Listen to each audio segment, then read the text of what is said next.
이러한 논리에 따라 인류는 21세기의 두 번째 목표로 행복을 추구할 것이다. 언뜻 보기에 이것은 비교적 쉬운 과제로 여겨진다. 기아, 역병, 전쟁이 사라지고 있는 것, 인류가 전례 없는 평화와 번영을 누리는 것, 기대 수명이 급격히 늘어난 것, 이 모두는 인간을 행복하게 만드는 요소가 아닌가? 그렇지 않다.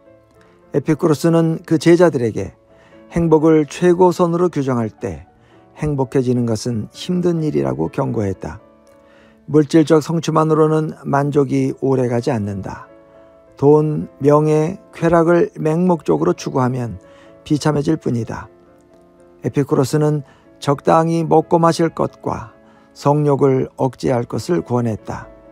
장기적으로 보면 진탕 먹고 마시는 것보다는 깊은 우정이 더 큰 만족을 준다. 에피쿠로스는 행복으로 가는 고행길에 오른 사람들을 안내하기 위한 행동 수칙을 정리했다. 에피쿠로스는 분명 뭔가를 알고 있었다. 행복은 쉽게 오지 않는다. 지난 몇십 년 동안 인류는 유례 없는 성취를 이루었지만 지금 사람들이 옛날 조상들보다 훨씬 더 만족스러운지는 생각해 볼 일이다. 높은 수준의 부, 안락, 안전을 누리는 선진국의 자살률이 전통 사회들보다 훨씬 더 높다는 것은 불길한 징조다.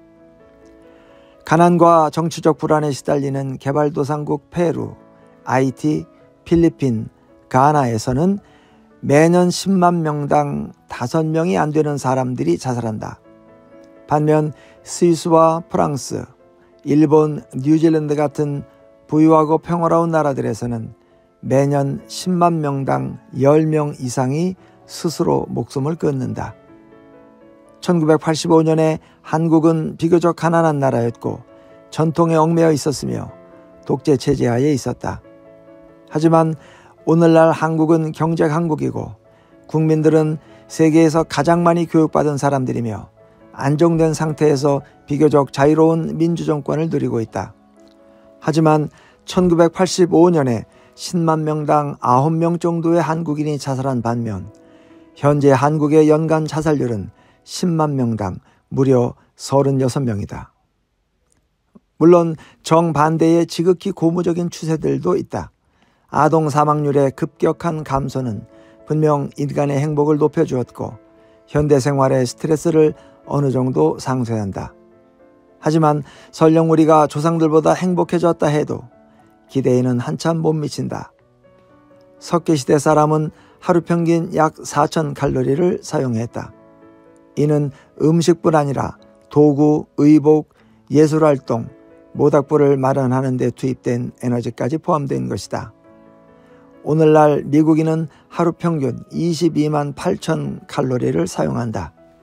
이는 배를 채우는 에너지뿐 아니라 자동차, 컴퓨터, 냉장고, 텔레비전을 가동하는 에너지까지 포함한 것이다. 이렇듯 미국인은 석기시대 수렵 채집인보다 평균 60배 더 많은 에너지를 사용한다. 그렇다고 미국인이 60배 더 행복할까? 이러한 장밋빛 시각에 우리는 고개를 저을 것이다. 게다가 어제의 비극을 극복했다고 해서 오늘 더 행복해지는 것은 아니다.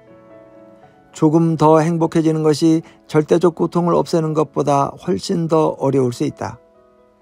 중세시대의 굶주린 농부를 기쁘게 하려면 빵 한 조각으로 충분했다. 그런데 돈은 많이 벌지만 따분하고 과체 중인 엔지니어를 기쁘게 하려면 어떻게 해야 할까? 20세기 후반은 미국의 황금기였다.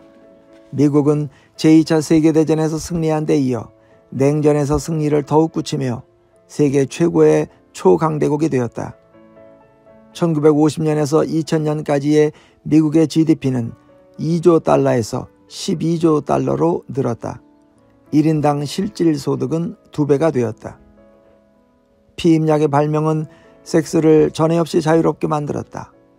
여성, 동성애자, 아프리카계 미국인, 그 밖에 소수자들이 가져가는 파이의 몫도 더 커졌다. 값싼 자동차, 냉장고, 에어컨, 진공청소기, 식기세척기, 세탁기, 전화기, 텔레비전, 컴퓨터가 홍수처럼 밀려들어 일상생활이 몰라보게 달라졌다. 하지만 연구 결과들은 1990년대 미국인의 주관적 행복이 1950년대와 거의 같은 수준에 머물러 있음을 보여준다. 일본의 경우 역사상 최고의 호황을 구가한 1958년부터 1987년까지 평균 실질소득이 5배 늘었다. 하지만 물밀듯 쏟아져 들어오는 부와 함께 일본인의 생활 방식과 사회관계에 일어난 긍정적이고 부정적인 많은 변화들이 일본인의 주관적 행복 수준에 미친 영향은 놀랍도록 적었다. 1990년대의 일본인들은 1950년대나 다름없이 만족하거나 불만족했다. 마치 전례 없는 성과에도 불구하고 알 수 없는 유리천장에 부딪혀 행복이 그 이상 올라가지 못하는 것 같다. 우리가 모든 사람에게 무상으로 음식을 제공하고 존재하는 모든 질병을 치료하고 세계 평화를 이룬다 해도 그 유리천장이 깨진다는 보장은 없다. 진정한 행복을 획득하는 것이 노화와 죽음을 극복하는 것보다 쉽지는 않을 듯하다. 두 개의 튼튼한 기둥이 행복의 유리천장을 떠받치고 있는데 하나는 심리적인 것이고 하나는 생물학적인 것이다. 심리적 수준에서 보면 행복은 객관적 조건보다 기대치에 달려있다. 우리는 평화와 번영을 누릴 때 만족하지 않는다. 실제와 기대가 일치할 때 만족한다. 나쁜 소식은 조건이 나아질수록 기대가 부풀어 오른다는 것이다.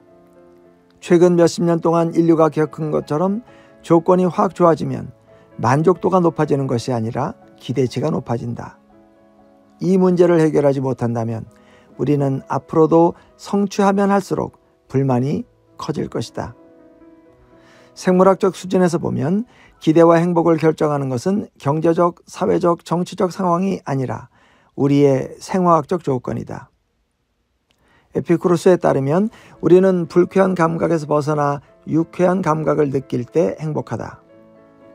제레미 벤담도 비슷한 주장을 했다.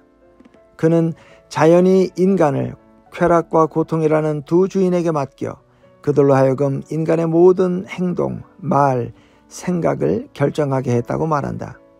벤담의 후계자인 존 스튜어트 밀은 행복이란 고통 없이 쾌락을 느끼는 상태일 뿐이고 쾌락과 고통 외에 선악은 존재하지 않는다고 말했다. 선과 악을 다른 어떤 것, 예를 들면 하나님의 말씀이나 국익에서 연역하려고 시도하는 사람이 있다면 그는 당신을 속이고 있는 것이다. 어쩌면 자기 자신도 속이고 있을지 모른다 라고 말했다.